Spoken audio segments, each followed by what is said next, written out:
আলাইকুম। আজকে আমরা তৈরি করে দেখাবো চাপা শুটকি দিয়ে ধনিয়া পাতা ভর্তা। চাপা শুটকি দিয়ে ধনিয়া পাতা ভর্তা তৈরি করতে আমি এখানে নিয়েছি 150 গ্রাম ধনিয়া পাতা। পাতাটা আমরা ধুয়ে কুচি করে নিয়েছি। আর নিয়েছি 5টা চাপা শুটকি,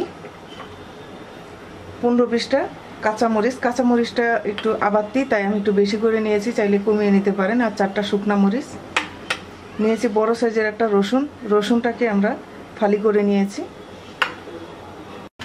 প্রথমে আমরা রসুন, কাঁচামরিচ, শুকনা মরিচ ভেজে নেব। চুলায় আমরা একটা কড়াইতে 1 টেবিল চামচ তেল দিয়ে দিচ্ছি। তেলটা গরম হয়ে গেছে, দিয়ে দিচ্ছি শুকনো মরিচ,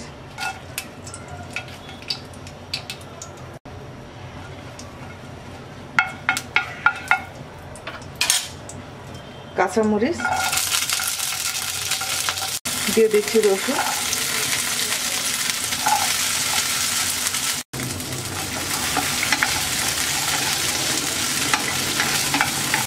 একদম অল্প আছে কিছুক্ষণের জন্য ঢাকনা দিয়ে দিচ্ছি, রসুনটা যাতে ভালো করে সিদ্ধ হয়।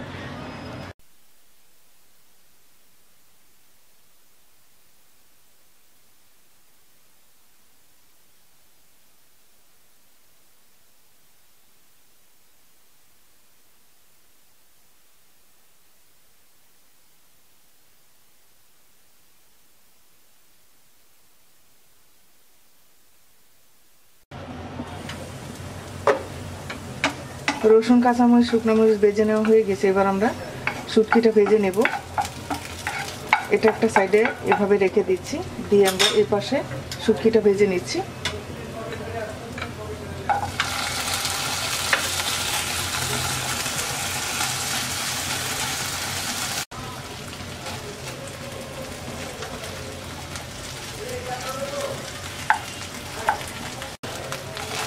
শুটকি ভেজে নেওয়া হয়ে গেছে। এবার রসুন আর মরিচের সাথে মিক্স করে নিচ্ছি।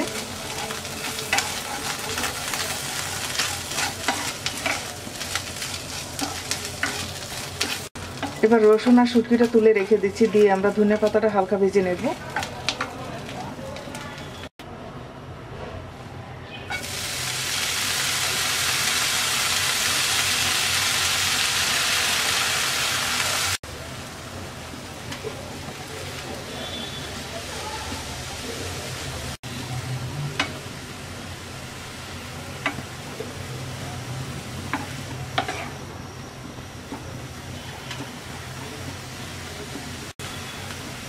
ধনে পাতা থেকে পানি বের হয়েছে। এবার চুলার আঁচ বাড়িয়ে দিয়ে পানিটা শুকিয়ে ধনে পাতাটা নামিয়ে নেব।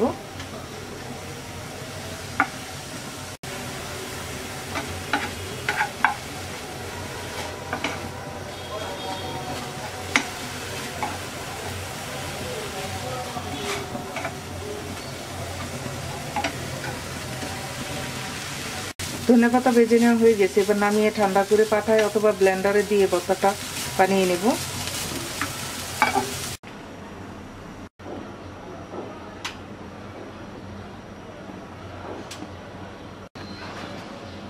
ভর্তাটা বেটে নেওয়া হয়ে গেছে। এবার আমরা স্বাদ মতো লবণ দিয়ে মিক্স করে নিচ্ছি।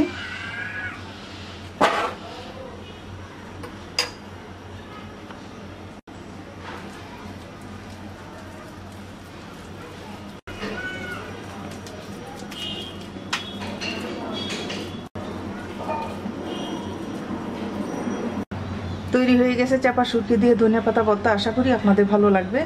আজকে এ পর্যন্তই। সবাই ভালো থাকবেন। আল্লাহ হাফেজ।